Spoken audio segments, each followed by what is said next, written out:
आज की जो प्रेस कॉन्फ्रेंस है ये सिख प्रोग्रेसिव फ्रंट के प्लेटफॉर्म पे की जा रही है।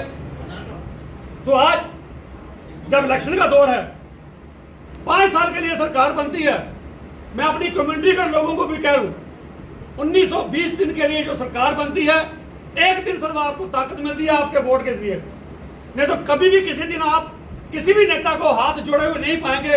लेकिन इलेक्शन पीरियड में हर नेता हाथ जोड़ के आपके घर पहुंचता। क्यों? क्योंकि आपकी वोट में ताकत है। तो मैं अपनी कम्युनिटी के लोगों को भी कहता हूं, किसी की बातों में गुमराह ना हो। आप पिछले 9.5 साल से देख रहे हैं कि हमारे साथ क्या क्या वायदे किए गए, क्यों किया गया।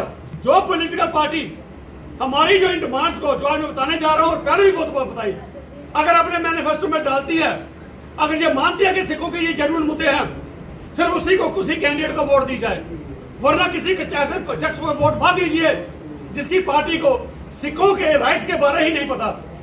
हमारे मुख्य मुद्दे, पंजाबी को जम्मू के स्कूलों में कॉलेजों में खत्म कर दिया गया। बिल्कुल पंजाबी हमारी डिमांड रहेगी, जो ये पार्टी कमिटमेंट करती है कि पंजाबी को प्राइमरी लेवल से लेकर हायर एजुकेशन तक रखेंगे। क्योंकि हाल में आपने देखा, अगर बच्चा प्राइमरी स्कूल में पंजाबी नहीं पढ़ेगा तो कहां से बच्चा पढ़ के डायरेक्ट एमए करने के लिए कहां से आ जाएगा। आज हमारे 30-35 जो सैंक्शन स्ट्रेंथ है पंजाबी की, वो फिल नहीं की गई, उसको किया जाए। और मौजूदा सरकार ने 2020 में J&K UT official language bill में से हमारी पंजाबी को उसमें से बाहर निकाल दिया गया। कभी भी हम उस चीज को नहीं भूल सकते। जो पार्टी कमिटमेंट करेगी कि जेके यूटी ऑफिशियल लैंग्वेज बिल को पंजाबी डालेंगे, उसको वोट दो। और पॉलिटिकल रिजर्वेशन, जम्मू कश्मीर में डीलिमिटेशन की गई। डीलिमिटेशन के दौरान हमारी पहले ही वोट स्कैटर्ड थी, उसको और बाइफरकेट कर दिया गया। सरकार ने डीलिमिटेशन के बाद SC ST OBC पहाड़ी गुज्जर और पंडित कम्युनिटी को भी रिजर्वेशन दे दी, पंडित को माइग्रेंट कोटे में दे दी। हमारी भी मांग है कि क्योंकि जिस कम्युनिटी के आदमी को असेंबली में रिप्रेजेंटेशन ना दी जाए, उस कम्युनिटी की डेवलपमेंट नहीं हो पाती। हमें भी रिलीजन बेस पे नहीं, हम जानते हैं कि आप ये सवाल करोगे कि रिलीजन बेस पे नहीं दी जाती, हमें भी माइग्रेंट कोटे में पॉलिटिकल रिजर्वेशन चाहिए कश्मीर से। और POJK के जो हमारी सीटें डिफ्रीज की गई 8, उसमें से हमारा कोटा चाहिए, ताकि हमारी एश्योर किया जाए कि हमें भी पॉलिटिकल रिजर्वेशन असेंबली में हमारा एक 6 जा सके।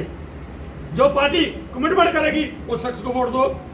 और जो SRO 425 कश्मीर का, जिसमें नॉन माइग्रेंट कश्मीर कोटे में से कश्मीरी बच्चों को बहुत रख दिया, सरकार जो कमिटमेंट करेगी कि सिख बच्चों को उसमें शामिल करेंगे, बहुत जल्दी उनके लिए वैकेंसी निकालेंगे, उस कैंडिडेट को वोट दो।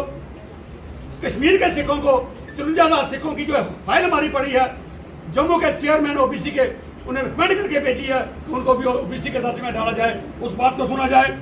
और नेशनल माइनॉरिटी कमीशन एक्ट की एस्टेब्लिशमेंट की जाए। चेयरमैन नेशनल माइनॉरिटी कमीशन के लालपुरा साहब ने भी कितनी बार रियासती सरकार को लिखा, LG साहब को लिखा कि माइनॉरिटी कमीशन एक्ट जम्मू में लागू किया जाए, ताकि सिखों को जो माइनॉरिटी के अंदर जो बेनिफिट मिलने वाले हैं वो मिले। लेकिन आज तक नहीं मिले। कल ही हमें एक बात वहां से RSपुरा से पता चली, वहाँ मेजॉरिटी जो सिख पार्टनर्स हैं IB बॉर्डर इंटरनेशनल बॉर्डर पे रहते हैं, उनको आज तक कोई भी इंटरनेशनल बॉर्डर की कैटेगरी में नहीं रखा गया, उनको वोट नहीं दी गई। तो मैं सब सिख भाइयों से अपील करता हूँ कि आप भी बात कीजिए। आज का दिन इसलिए चुना गया क्योंकि आज सारी पार्टियां बैठी हैं, BJP वाले बैठे हैं, PDP वाले भी बैठे हैं, कांग्रेस वाले भी बैठे हैं और NC वाले भी बैठे हैं। सारी पार्टियां बैठ के सिर जोड़ के ये फैसला कर रही है कि क्या क्या चीज को मैनिफेस्टो में रखा जाए। इसलिए आज अपनी ये टाइम चुना कि हमारे मैनिफेस्टो में अगर ये डिमांड जो पार्टी रखती है, कमिटमेंट करती है कि ये जस्टिफाइड डिमांड है सिखों की, अगर हमारी पार्टी बरसरे इक़्तिदार भी आई तो हम इन चीजों को इम्प्लीमेंट करेंगे। उस कैंडिडेट को वोट दीजिए, बाकी किसी के बेकाबू मत रहिए। 9.5 साल अगर कोई कुछ नहीं कर पाया, आज बात को मैनिफेस्टो में डालकर कमेटी को गुमराह न किया जाए। और ये यही नहीं खत्म की जाएगी। 2-4-5 दिनों के बाद टाइम टू टाइम अपनी कम्युनिटी को जरूर गाइड करेंगे। जैसे जैसे डेवलपमेंट होगी, जैसे जैसे पॉलिटिकल डेवलपमेंट होगी, कौन कौन खड़ा होगा, पार्टियां क्या करती हैं, क्या कमिटमेंट करती हैं, उस हिसाब से हम भी एक स्ट्रेटजी बना के अपनी कम्युनिटी के लोगों को जरूर गाइड करेंगे।